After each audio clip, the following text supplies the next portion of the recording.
عالم کون ہوتا ہے؟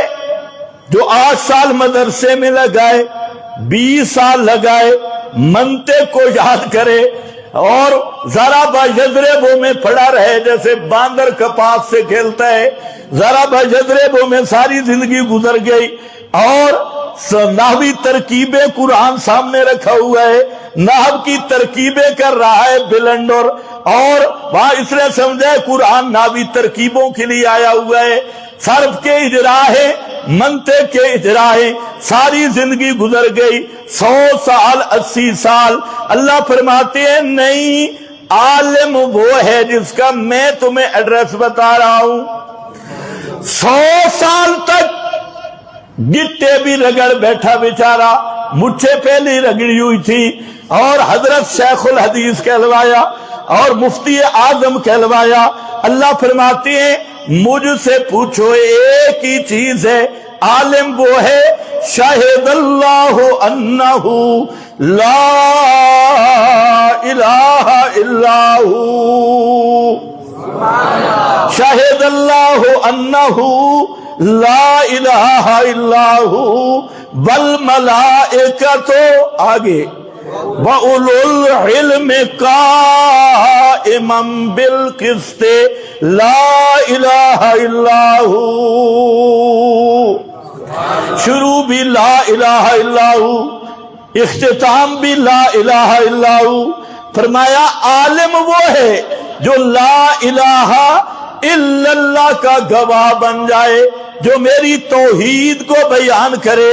ایک دن بھی مدرسے میں نہیں گیا، ساری جو کسی مدرسے کے محلے سے بھی نہیں گزرا، نہ کوئی شیخ الحدیث ملا، نہ شیخ الاسلام کے آگے بیٹھا، نہ کوئی امام الصرف والنحو کے آگے بیٹھا، نہ قانون چا کامری کو سونگا، نہ ارشاد الصرف کو سونگا، کوئی چیز بھی نہیں، لیکن سمجھ گیا ہے لا الہ الا اللہ، اس کا وفادار بن گیا، اسی کی شہادت دینی شروع کی۔ فرمایا یہ ہے اولو العلم، یہی وہ اہل علم ہے۔ ادھر فعلم انہ لا الہ الا اللہ، ادھر اولو العلم، کہ اللہ یہ دوسرے کدھر جائیں گے؟ بڑے بڑے مدرسوں والے، بڑے بڑے پرانے اکابر، بڑے بڑے اکابرین کہلوانے والے، چٹیاں داڑیاں ہیں، ہاتھ میں تسبیحاں، اور بولنے میں 5-5 منٹ کا سپیس رکھنے والے، تھرا تھرا کے بولنے والے، شلواریں بالکل اوپر قریب کرنے والے، یہ کون ہے؟ فرمایا ساری زندگی جو مرضی کرتے رہے، اگر میرے مسئلے کے وفادار نہیں تو کمثل الحمار یحمل اسفارا، اگر اس مسئلے کو سمجھا نہیں یا اس کو بیان نہیں کیا لا الہ الا ہو والا، تو جتنا بڑا ملا ہے سمجھو میرا کھرکا دا کھرکا ہے۔ یہ بے کھرکا سمجھتے ہو کہ نہیں؟ خر بڈھا کھوتا کہنا ذرا بہتر نہیں ہے، کیونکہ کھوتا ذرا کم عمر کو کہتے ہیں، 9 عمر کو۔ یہ ہے الحمار، پکا کھرکا اور خر۔ سختی تو نہیں ہوئی نا تھوڑی سی؟ اور بھائی قرآن ہے، کوئی اور نرم مانا کر لو، کیا کر سو کرو مانا کوئی نرم مجھے بتا دو، مجھے بڑے تشدد ہوگی ہے، نرمی کر لیتے ہیں۔ کیا ہے حمار کا؟ الحمار کا مانا کرو، حمار نہیں، الحمار، غٹ خر، الحمار اے نرا گدے، یحمل اسفارا، کروڑوں کتابوں سے مکتبہ بھرا ہے۔ فرمایا گدا ہے، اوپر اینٹیں لادی ہوئی ہے، ایک ہی جملہ کہا تو علم ہے لا الہ الا اللہ، نبیوں کا علم یہ ہے۔ اور دوسری چیز کیا تھی؟ تربیت۔ دوسری کیا چیز تھی؟ یہ نماز، یہ روزہ، یہ حج، یہ زکوٰۃ، یہ ساری تربیت توحید ہے، علم توحید ہے، احکام سب یہ تربیت توحید ہے۔ اور جس طرح کی تربیت رب کو منظور ہے، اللہ نے وہی تربیت رکھ دی۔ تو حج کس کا نام ہے؟ تربیت توحید، توحید کی تربیت ہے۔ اس لیے دو باتیں ذرا ذہن میں رکھو۔ ایک تو حج کے باب میں ایک شخصیت کا بڑا تذکرہ ملتا ہے قرآن میں، اور وہ ہے حضرت ابراہیم خلیل اللہ۔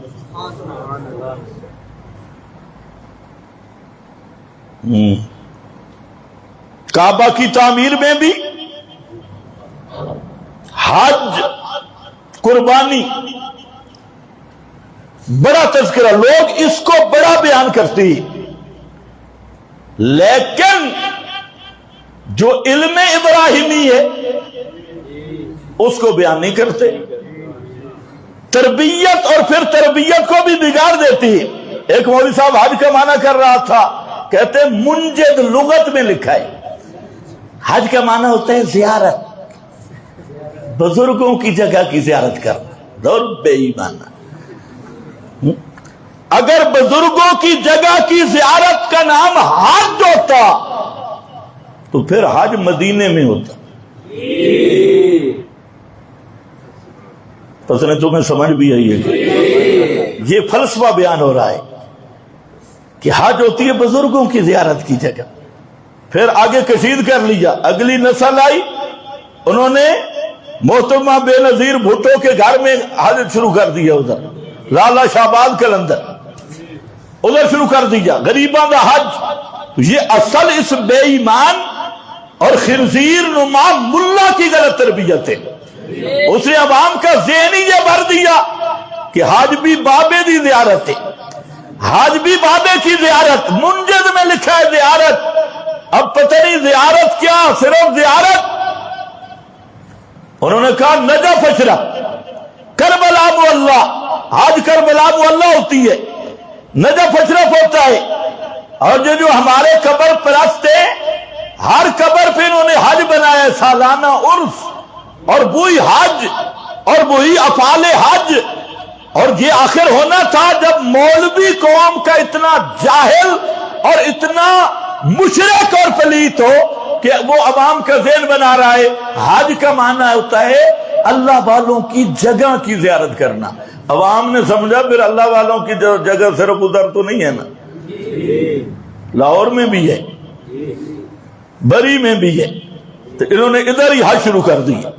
لیکن اس پلید کو یہ سمجھ ہی نہیں، اگر صرف اللہ والوں کی جگہ کی زیارت اس کا نام حج ہوتا تو پھر حج مدینے میں ہوتا۔ مدینہ منورہ میں جو بزرگ گزرے ان سے بڑا بزرگ دنیا میں آیا ہی کوئی نہیں۔ سمجھتے ہو کہ نہیں؟ کون ہے؟ حضرت محمد الرسول اللہ صلی اللہ علیہ وسلم، ابو بکر مدینے میں، عمر مدینے میں، توجہ ہے، علی کوفہ میں۔ اب کوفہ جائے تو حج ہو جائے گا؟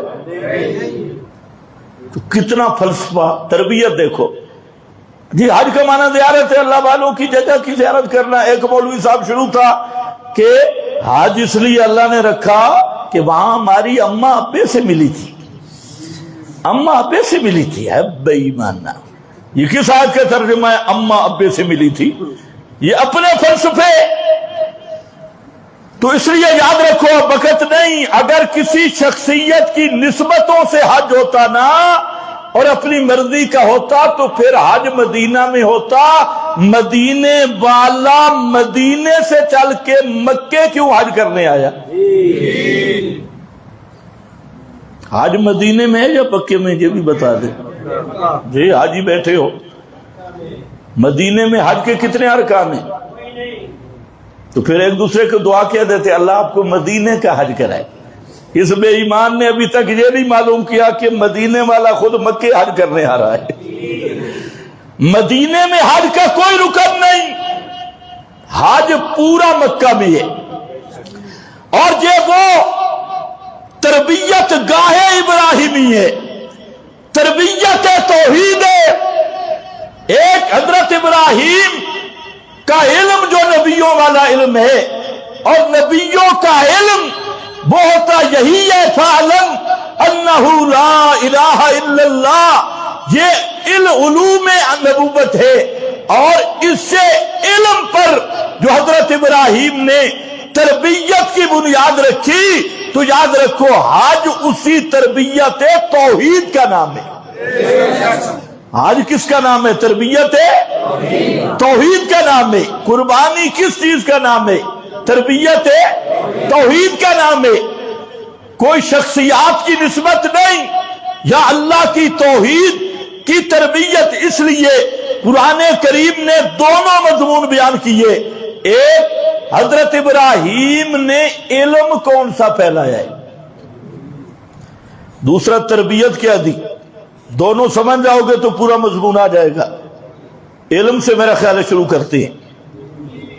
دو نکات جو حضرت ابراہیم کے علم کے ہیں وہ آپ کے سامنے رکھتا ہوں۔ میرے سامنے سورہ الانعام ہے۔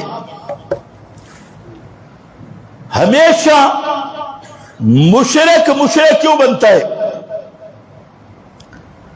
کہ مشرک بنتا ہے، وہ دیکھتا ہے چند چیزوں کا نفع، فائدہ، کرشمہ، تو اس کے ذہن میں آتا ہے بس یہ بھی پکار کے لائق ہے، اس چیز میں نفع ہے یہ بھی پکار کے لائق ہے، اس چیز میں نفع ہے یہ بھی پکار کے لائق ہے۔ اب ہندوؤں کو دیکھ لو، گائے کو پوج رہے ہیں، بیل کو نہیں پوجتے۔ گاؤں ماتا گائے نہ دی ماں تے ڈان پیو گے۔ بیل کی پوجا کیوں نہیں کرتے؟ گائے سے دودھ آ رہا ہے۔ اور دوسرا، گائے کا مود کٹھا کرنا بھی آسان ہے، بیل کا تھوڑا مشکل ہے۔ تو اس لیے کچھ نہ کوئی نفع ان کو مل رہا ہے۔ اور بھی ہزاروں معبود، کروڑوں معبود بنائے۔ تو حضرت ابراہیم جس زمانے میں ہوش سنبھالا، آپ کو نبوت عطا ہوئی، تو دو قسم کے لوگوں سے واسطہ پڑا۔ ایک وہ لوگ جو ستارہ پرستی میں مبتلا تھے، انہوں نے دیکھا ستاروں سے فائدہ ملتا ہے، چاند سے فائدہ، سورج سے فائدہ، ان کے ساتھ بعض فوائد ہیں۔ آج بھی ستارہ پرستی ہو رہی ہے، کلمہ پڑھ کے بھی یہ جتنے نجومی ہیں اور جتنے تمہیں ستاروں کی تاثیر پر اور پھر تعبیر لکھنے والے ہیں، اور انہوں نے ہندسے بنائے ہیں۔ عطارد کے لیے الگ ہندسہ، زہرہ کے لیے الگ ہندسہ، مریخ کے لیے الگ ہندسہ۔ علم العادات یونانی کافروں کا علم العادات، تم بھی لکھتے ہو بسم اللہ کی جگہ 786۔ یہ تمہیں کس نے بتایا؟ 786 یہ انہی کافروں کی وہ علم ہے، علم العادات، حروف کے عدد نکال کے۔ اب وقت نہیں آپ کو میں عدد بتا دوں، اور اس لیے بھی نہیں بتاتا کہ آپ تعویذ لکھ لینا شروع کر دیں۔ تو یہ سارے خانے بنا کے 1 2 3 4 تعویذی پارٹی، اور ماشاءاللہ اب کئی ایسے بے ایمان ہیں کہ وہ کہلواتے ہیں جمعیت اشاعت التوحید و سنت، اور خانے بھر بھر کے تعویذ لکھتے ہیں، اور علم عادات اور مبہم خانے۔ اور ہوتا کیا ہے؟ یہ وہی تاثیر نجوم، عطارد، زہرہ، مریخ، مشتری، جو بڑے بڑے ستارے کواکب، ان کی یہ پوجا کرتے ہیں، اور پھر ان کے نام کی نظر نیاز کئی صورتوں میں ہوتی ہے۔ تو اسی ٹیپ کی قوم حضرت ابراہیم کی بھی ستارہ پرستی۔ آپ سمجھ گئے کہ نہیں؟ ہاں، اب ذرا عجیب آہستہ ہو گئی ہے، ہونا بھی چاہیے۔ ہاں بھائی، تو یہ اسی طرح کے تعبیر فروش تھے، ستارہ پرست۔ حضرت ابراہیم آئے، قوم کے سامنے مسئلہ الہ بیان کیا. جہاں پر مسئلہ الہ ذرا دیکھ رہے انداز ان کا، علم ابراہیمی شروع ہوا اور فرمایا اللہ تعالیٰ نے حضرت ابراہیم کی تعریف کی. فرمایا کذالک نوری ابراہیم ملکوت السماوات والارض، ہم نے ابراہیم کو آسمان و زمین کے دلائل قدرت سمجھا دیے، ادلہ تکوینیہ سمجھا دی. نوری ابراہیم، حضرت ابراہیم کو ہم نے یہ سمجھ دی کہ ان دلائل فطرت، کتاب فطرت سے میری توحید پہ استدلال کیسے کر رہے، سورج چاند ستاروں سے میری توحید کو کیسے ثابت کرنا ہے، اس کائنات کے نظام تکوینی سے میری توحید پہ استدلال کیسے کرنا ہے. نوری، ہم نے سکھا دیا حضرت ابراہیم کو ملکوت السماوات والارض.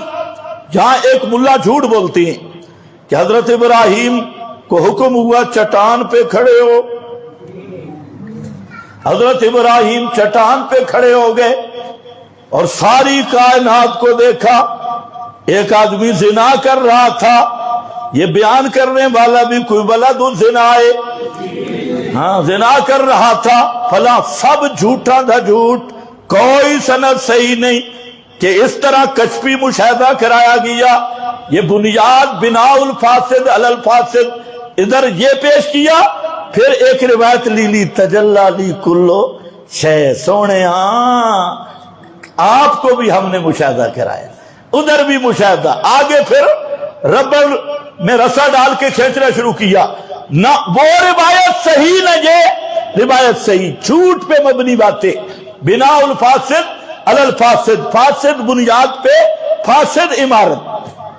نوری ابراہیم کا مطلب قرآن نے خود بتایا، آخر میں فرمایا تلک حجتنا، تلک حجتنا، یہ ہمارے وہ دلائل اور استدلال کا طریقہ تھا جو ہم نے حضرت ابراہیم کو سمجھا دیا. اور حضرت ابراہیم نے قوم کے سامنے بیان کیا. میدان مناظرہ میں حضرت ابراہیم کھڑے ہیں، یہ ذرا سمجھنا ہے، یہ میدان مناظرہ ہے. تو اللہ فرماتے ہیں کہ اس میدان مناظرہ میں ہم نے حضرت ابراہیم کو توحید کے اس بات کا طریقہ سمجھا دیا. ملکوت السماوات، آسمان و زمین کے ادلہ تکوینیہ، ان کو ہم نے سکھا دیے کہ مسئلہ توحید کیسے بیان ہوتا ہے. اور دو وَلِيَكُونَ مِنَ الْمُوقِنِينَ، اور یہ بھی میرا مقصد تھا کہ حضرت ابراہیم جب مسئلہ بیان کریں گے دلائل کے ساتھ تو یقین اور بڑھے گا، یقین اور بڑھ جائے گا. دلائل کے ساتھ جب بیان کریں گے، پہلا واقعہ پیش آیا، فرمایا فَلَمَّا جن علیہ اللیل رآ کوکبا، جب رات اچھی طرح چھا گئی، جن علیہ اللیل، رات چھا گئی، رات کا اندھیرا ہو گیا، تو حضرت ابراہیم نے ایک تارا دیکھا، ستارہ دیکھا. رآ کوکبا، خاص ستارہ دیکھا. قال، فرمایا ھذا ربی. پھر تھوڑا مشکل بات آ گئی. ھذا ربی، ھذا ربی، اچھا یہ میرا رب ہے، یہ الہ ہے، یہ مشکل کشا ہے. آپ کی توجہ ہے میری طرف؟ عبارت ایک جیسی ہوتی ہے، لہجے سے معنی بدل جاتا ہے. میں کہتا ہوں یہ طالب علم ہے، کاغذ پہ لکھ دیتے، اور یہ طالب علم ہے، فرق ہے یا نہیں؟ یہ طالب علم ہے. تیسرا معنی بن گئی یہ طالب علم ہے ایک، مطلب ہے یہ طالب علم ہے، یہ طالب علم ہے۔ طالب علم ایسے ہوتے ہیں، یعنی یہ طالب علم نہیں، یہ طالب علم ہے تو تحقیر ہے۔ یہ جو چبل طالب علم بن سکتا ہے، پاگل طالب علم ہوتا ہے تو یہ تحقیر ہے۔ پہلا تقریر ہے، دوسرا استفہام ہے، تیسری تحقیر ہے۔ عبارت ایک ہی جیسی لکھی جائے گی یہ طالب علم ہے، لیکن پڑھنے کے انداز میں فرق ہوگا۔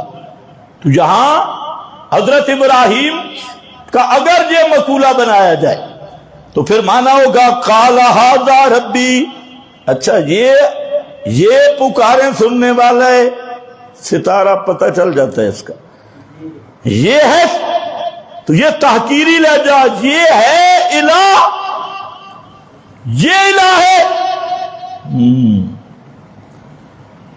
انہوں نے کہا جی ہاں یہ الہ ہے، فرمایا پتہ چل جاتا ہے۔ اب یہاں سے بعض مولویوں کو ایسا شیطان نے گمراہ کیا، جھوٹی روایتوں کے پیچھے لگے اور کہنے لگے حضرت ابراہیم نے ستارے کو رب کہا تھا، رب کہا تھا، اس میں پھنس گئے۔ یاد رکھو پیغمبر فطرتی مواحد ہوتا ہے، پیغمبر کے قریب شرک کبھی آ ہی نہیں سکتا۔ تو ھذا ربی، اے الہ، یہ الہ ہے۔ انہوں نے کہا جی یہ مناظرہ ہو رہا ہے۔ اچھا آگے ذرا خیال کرنا، فرمایا فلما افلا، جب وہ ستارہ غروب ہوا، یہ ہے مقام سمجھنے والا، ستارہ غروب ہو گیا، قال لا احب الآفلین، حضرت ابراہیم نے فرمایا لا احب، اچھا یہ الہ پکاریں سننے والا یہ ستارہ تھا، ہو گیا نے غروب ہو گیا، اور جو غروب ہو جائے وہ پکار سننے والا نہیں ہوتا، وہ پکاریں سننے والا نہیں ہوتا، وہ الہ نہیں ہوتا۔ لا احب الآفلین۔ اور دوسرا فلما رأى القمر، پھر اگلا سٹیپ آ گیا، چاند کو دیکھا، قوم سے پوچھا اچھا اس کو حاجت روا سمجھتے ہو، یہ تمہاری پکاریں سننے والا ہے، یہ ہے وہ تمہارا الہ۔ دیکھا فلما رأى القمر بازغا، چمکتا ہوا چاند تھا، قال ھذا ربی، کیا یہ تمہارا پکاریں سننے والا ہے، یہ رب ہے۔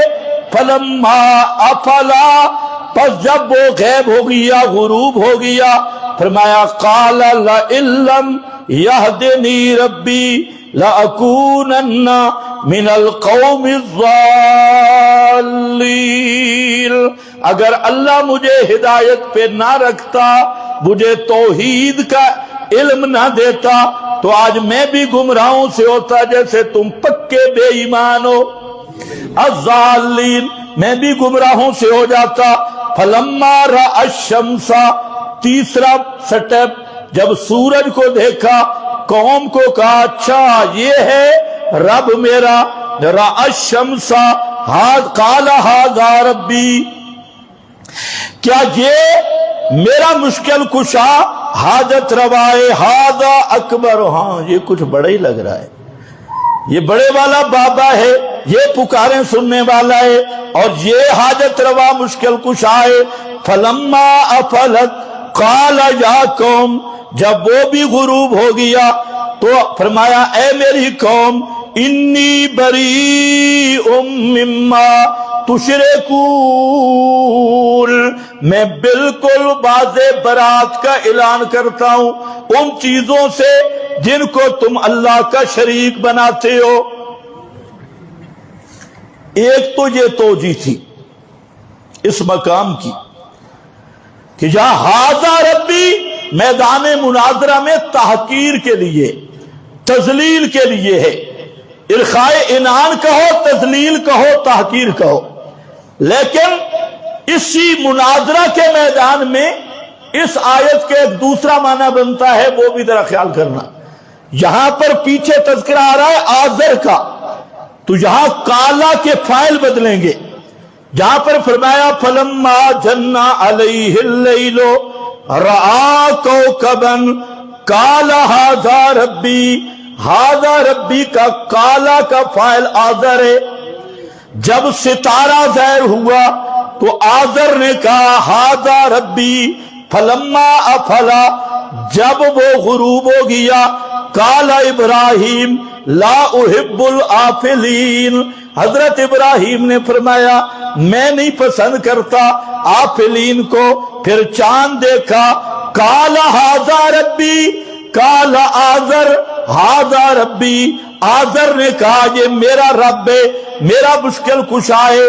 اور حضرت ابراہیم نے اس پہ رد کیا فلما افلا قال ابراہیم، جب وہ بھی غروب ہو گیا حضرت ابراہیم نے فرما دیا کہ لئن لم یہدنی ربی، پھر فلما رأى الشمس بازغۃ، اور جب سورج کو دیکھا چمکتے ہوئے قال آذر، آذر نے کہا ھذا ربی، یہ میرا رب ہے، ھذا اکبر ہو. فلما افلت، جب سورج بھی غروب ہو گیا قال ابراہیم، حضرت ابراہیم نے فرمایا یا قوم انی بریء، یہ بھی ایک معنی ہے.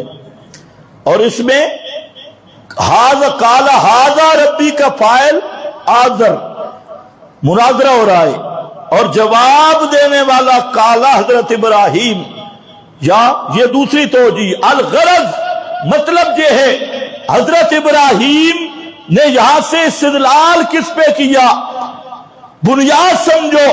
حضرت ابراہیم نے فرمایا جو غروب ہو جائے، ستارہ ہو تب، سورج ہو تب، چاند ہو تب، اور جو غروب ہو جائے وہ الہ نہیں ہوتا. جو غروب ہو جائے وہ، تم نہیں سمجھے، جو غروب ہو جائے وہ الہ نہیں ہوتا، کیونکہ جو غروب ہوتا ہے وہ اپنے وجود کو بھی بچا نہیں سکتا، کیونکہ جو غروب ہوتا ہے اپنے وجود پر تغیر، تبدل، انقلاب سے اپنے وجود کو بھی بچا نہیں سکتا.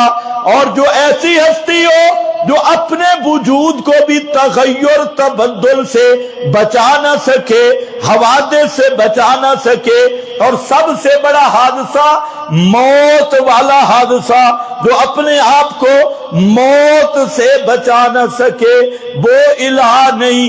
الہ وہ ہے، پکارے سننے والا وہ ہے جو ہر قسم کے حادثوں سے پاک، جو ہر قسم کے حوادث سے پاک، جو نیند، اونگ، موت اور اس کے مقدمات سے بھی پاک ہو، جو خود غروب ہو وہ حاجت روا ہو سکتا. اس کو مانتے ہیں ملا؟ بالکل نہیں مانتے.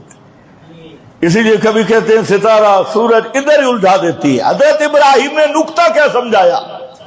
جس پہ موت آئے وہ پکارے سننے والا، بولو جلدی بولو، جس پہ موت آئے وہ پکارے سننے والا، جو غروب ہو وہ پکارے سننے والا، جو غروب ہو وہ سجدوں کے لائق، رکوع کے لائق. اور اسی کو قرآن نے بیان کیا اللہ لا الہ الا ہو الحی، الحی الہ وہ ہوتا ہے جو ہمیشہ زندہ رہے، اور جس پہ موت آ جائے وہ الہ بن سکتا، اس لیے کہ وہ سنتے ہی نہیں. جب سنتا ہی نہیں تو الہ نہیں. موت عاجزی کا نام ہے، عجز خالص، موت کا معنی عجز ہے، جس پہ خود موت آ جائے. پیغمبر کریم صلی اللہ علیہ وسلم پہ بھی جب موت آ گئی، حضرت عائشہ صدیقہ رضی اللہ تعالی عنہ فرماتی ہیں آپ کا پاک مقدس وجود میری گود میں تھا، اور آپ صلی اللہ علیہ وسلم اوپر انگلی کا اشارہ کر رہے تھے اور اپنا ہاتھ مبارک بھی اوپر اٹھایا ہوا تھا، لیکن جب پیغمبر کریم کی مبارک روح آپ کے مبارک بدن سے جدا ہو گئی تو ام المومنین فرماتی ہے مالت یدہ، کیا ہے؟ سارے پڑھو، مالت یدہ، روح نکل گئی تو ہاتھ ڈھلک کے نیچے آ گیا، مالت یدہ تو روح نکل گئی، پیغمبر کریم کا اپنا ہاتھ جو کھڑا تھا وہاں کھڑا بھی نہیں رہ سکا، بلکہ مالت کا معنی اردو میں بڑا مشکل ہے، جو عربی سمجھتا ہے وہ سمجھ جائے گا، آپ کا ہاتھ ڈھلک کے نیچے آ گیا۔ پیغمبر کریم کی بھی روح مبارک نکل جائے تو ہاتھ کھڑا برقرار بھی رکھ سکتے؟ کتنے بے ایمان ہیں جو کہتے ہیں موت کے بعد قیاموں کو سے نمازیں پڑھتے ہیں، یہ کھڑا ہوا ہاتھ بھی برقرار رکھ سکتے نہیں، تو مرنے کے بعد قیاموں کو سے نمازیں پڑھنا بطریق اولا نہیں ہو سکتا، بطریق دلالت النص نہیں ہو سکتا، تو جس پہ موت آ جائے وہ حاجت روا نہیں، مشکل کشا نہیں۔ کیوں؟ حضرت ابراہیم نے مسئلہ سمجھا دیا، مسئلہ الہ کی بنیاد مسئلہ حیات ہے۔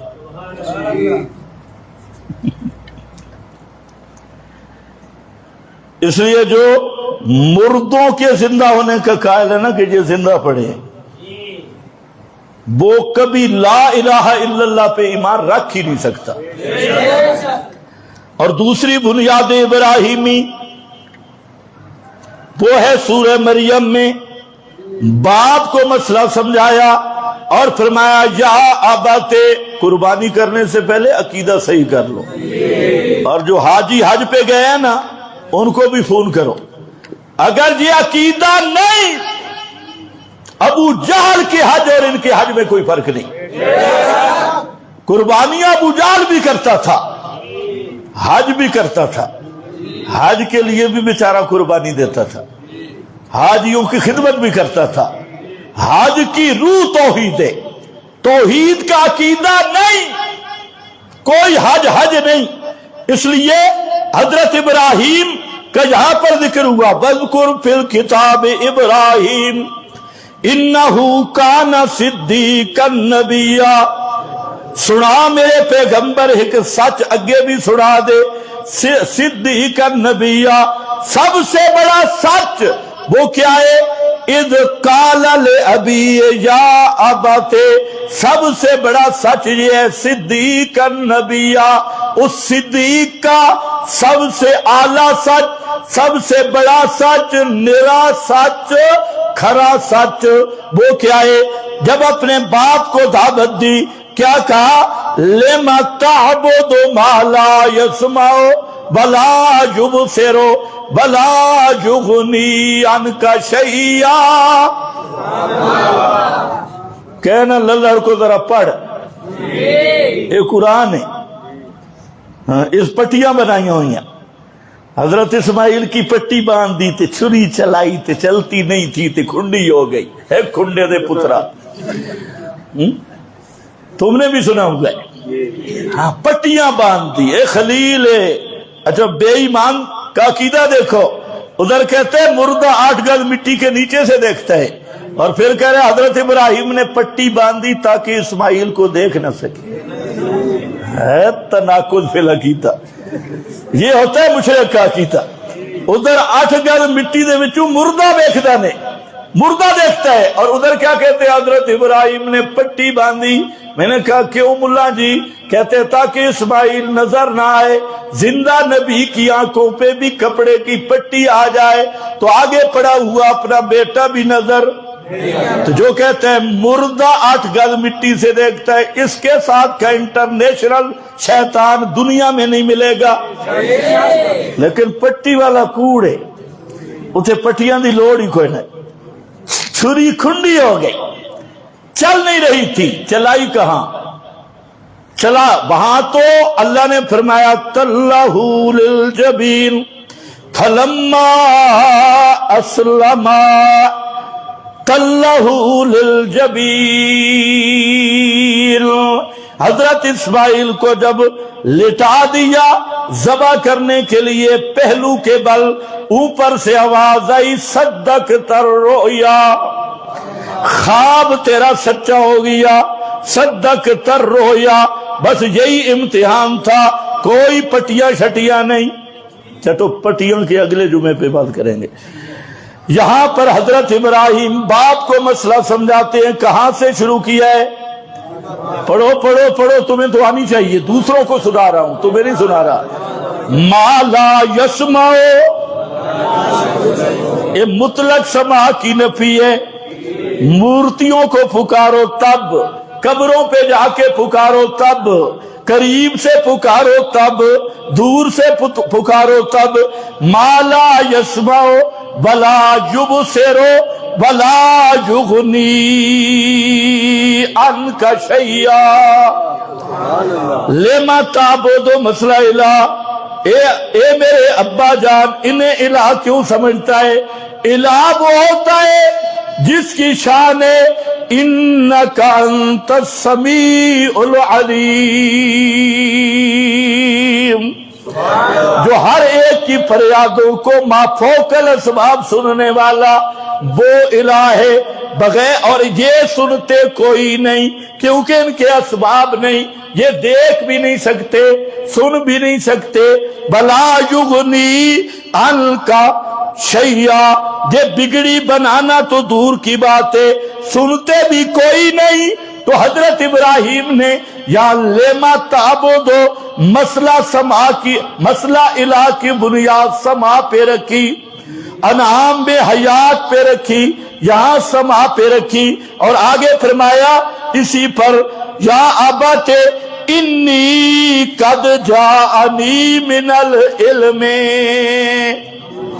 یہ ہے میرا علم، قد جانی، اس چیز کا نام ہے علم۔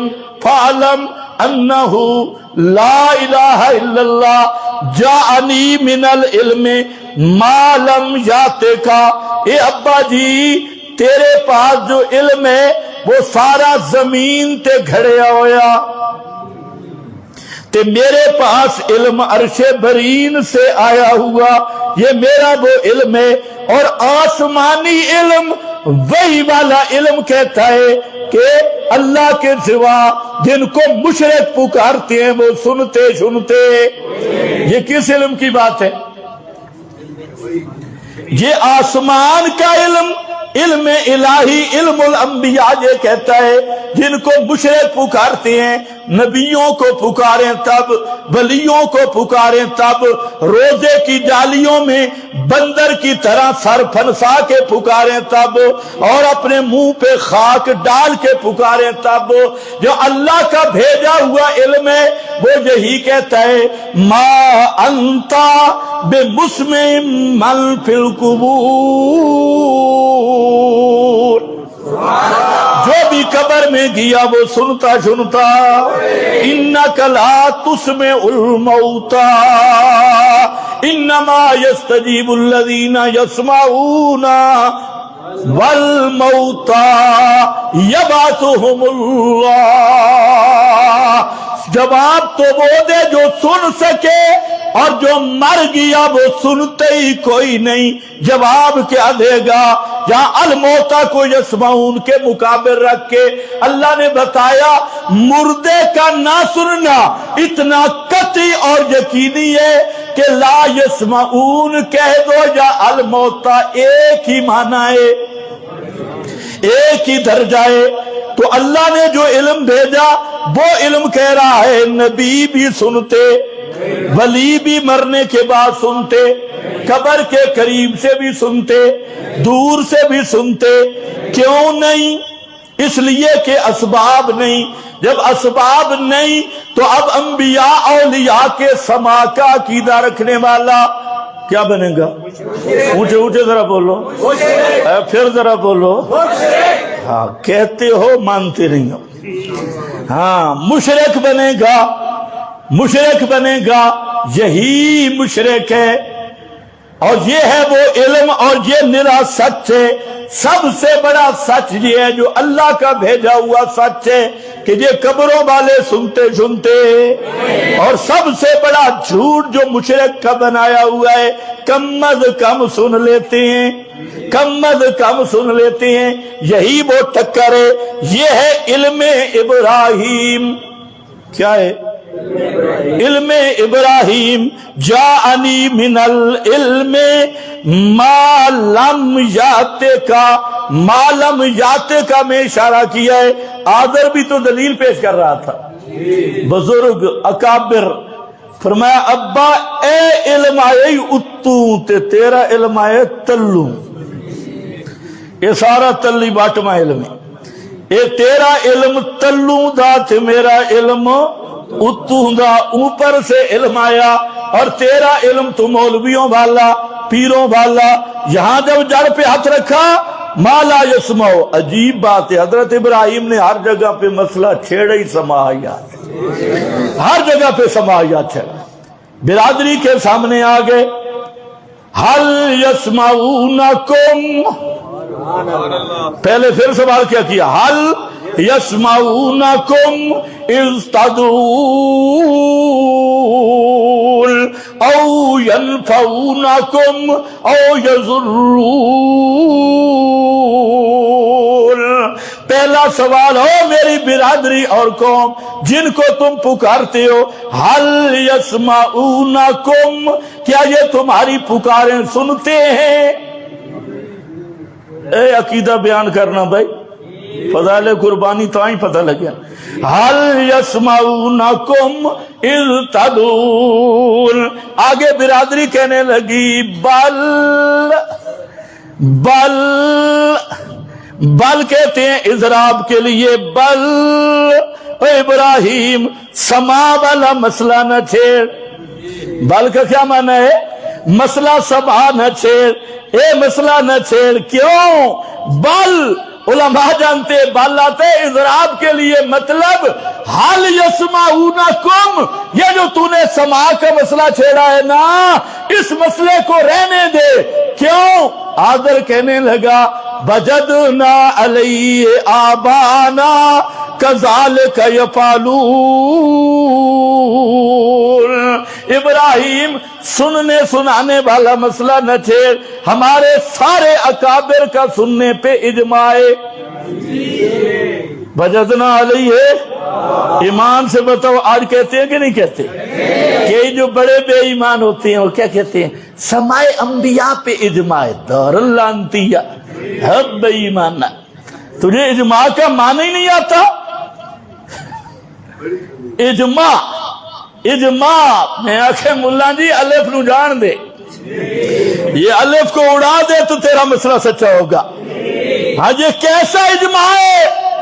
ایک صحابی بھی انبیاء کے اندر قبور سماع کا قائل نہیں، ایک تابی نہیں، تبع تابی نہیں، چار اماموں میں سے کوئی امام نہیں.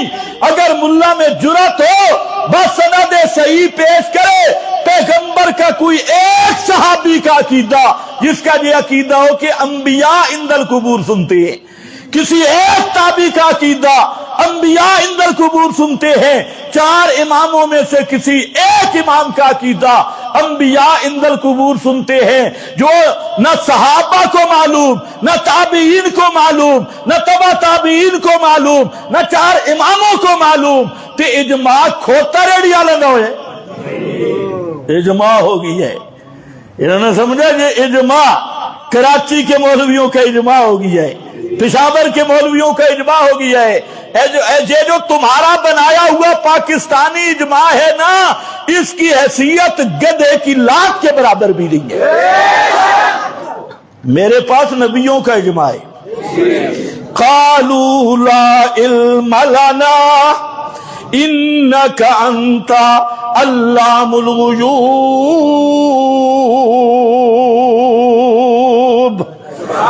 سارے نبیوں کا عدم سماع انبیاء پر اجماع. یوم یجمع اللہ الرسل، مانا میرا نہ مان، مولانا سرفراز کی ازالت الریب اٹھا لے.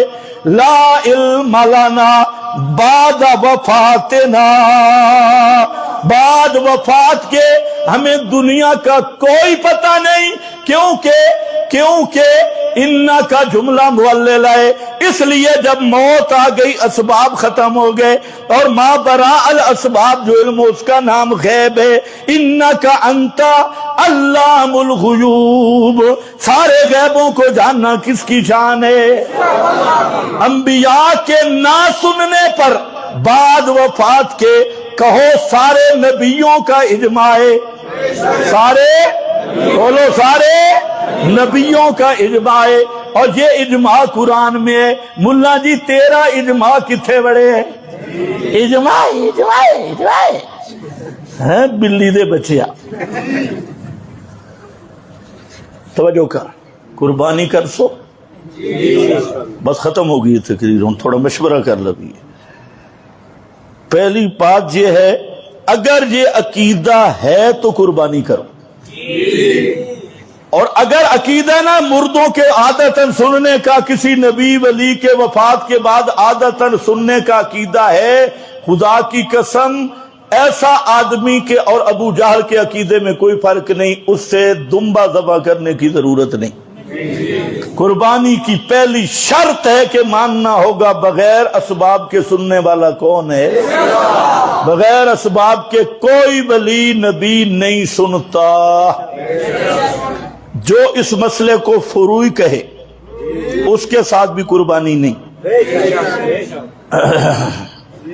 جو اس مسئلے کو کہے نا اختلافی، ما فوق الاسباب سما عادی کے مسئلے کو جو کہتا ہے نا یہ اختلافی مسئلہ ہے، اور جو بے ایمان کہتا ہے نا یہ مسئلہ صحابہ کا اختلافی ہے، وہ خمینی کی طرح بے ایمان، اس کے ساتھ بھی قربانی۔ جو سما عادی کا قائل ہے اس کے ساتھ بھی قربانی۔ کئی آدمی مجھے کہتے ہیں جی آپ سما والی بات کرتے ہیں اور بات کیوں نہیں کرتے؟ میں نے کہا سارے شرک دا مڈ ہے کھڑے، توحید اگر شرک والا چور پکڑنا ہو نا جہاں سے پکڑو، جہاں سے پکڑو، اور یہ پوچھو وہاں سے آپ سنتے ہیں یا نہیں؟ اگر تھوڑا سا ڈھیلا ہو تو سمجھ لو کراڑ ہے، پورا مشرک ہے۔ تو یہ ہے چور پکڑنے کا طریقہ، اس لیے میں جہاں سے تم مشرک کے ساتھ قربانی بولو نہیں ہے، مشرک کی قربانی بھی نہیں، مشرک کے ساتھ بھی قربانی، مشرک کسائی سے ذبح بھی قربانی نہیں کرانی، اگر کرائی تو گئی۔ اس لیے قربانی سے پہلے عقیدہ ابراہیمی ہو، نیت خالص ہو، اور مال حلال ہو، حرام مال سے بھی قربانی نہیں، حلال کے مال سے، اور اس کو یہی توحید کا مظہر سمجھ کے قربانی کرو گے تو ایک ایک بال پہ اللہ تمہیں نیکیاں عطا کرے گا۔ یہاں حسب سابق اس سال بھی آپ کے مرکز میں اجتماعی قربانی کا پروگرام ہے۔ آپ میں جو مواحد ساتھی ہیں بعد میں پریشان نہ ہونا، اور ہم توحید کا امتحان مسئلہ سماج سے شروع کرتے ہیں، یہ بھی آپ کو پتہ ہونا چاہیے۔ جو مسئلے میں بھی ہمارے ساتھ متفق ہیں اور فتوے میں بھی متفق ہیں، جو مسئلے میں متفق ہے اور فتوے میں متفق نہیں اس کو بھی یہاں قربانی کی اجازت نہیں ہے، اس کا حصہ بھی ہم نہیں رکھیں گے۔ صاف بات ہے، جو مسئلے میں بھی متفق ہے اور فتوے میں بھی بولو متفق ہے تو وہ جمعے کی نماز کے بعد دفتر میں اپنا نام لکھوا دے قربانی کے لیے، اور آج لکھوا دے 3-4 دن کے اندر وہ رابطہ کر لے تاکہ ہم اگلا نظام مکمل کر لیں۔ بعد میں پھر ساتھی رابطہ کرتے ہیں تو پھر ہمارے پاس بھی نہ وقت ہوتا ہے نہ گنجائش ہوتی ہے۔ ہم یہاں پر صرف مواحدین کے لیے پروگرام رکھتے ہیں، کوئی مشرک یا وکیل مشرک وہ یہاں شریک بالکل نہ ہو، جو مشرکوں کی تعزیتیں کرتا ہے، جو مشرکوں کے جنازوں میں شریک ہوتا ہے، جو مشرکوں کے مذہبی رسومات میں شریک ہوتا ہے، وہ بھی مہربانی کر کے یہاں اس قربانی میں شریک نہ ہو۔ اس قربانی میں صرف وہ شریک ہو جو پکا مخلص توحید و سنت کا خادم ہے اور عقیدہ توحید والا رکھتا ہے. نہ مشرک کو جہاں اجازت ہے نہ مشرک کے بھائی وال کو. اور ایک بات میں آپ کو بتا دوں، یہ جو اجتماعی قربانیاں ہو رہی ہیں، ٹائم بہت اوپر ہو گیا، اجتماعی قربانیاں ہو رہی ہیں، اس میں آپ بھی دھوکے میں مبتلا ہے. ہمارے مدارس میں اجتماعی قربانیاں ہو رہی ہے، وہاں پر کوئی تمیز نہیں کہ حصہ دینے والا کون ہے. وہاں پر صرف کوئی حصہ دے، کوئی ہندو ہے، سکھ ہے، مشرک ہے، للوڑ ہے. للوڑ کو تو خیر سمجھتے ہی کچھ نہیں ہے. اور کوئی قبر پرست جو ان کا مقصد ہے کہ سب سے زیادہ قربانی ہمارے مرکز میں ہو، ڈنگر زیادہ ہوں، گوشت زیادہ ملے، چمڑے زیادہ ملے، کھالے زیادہ ملے.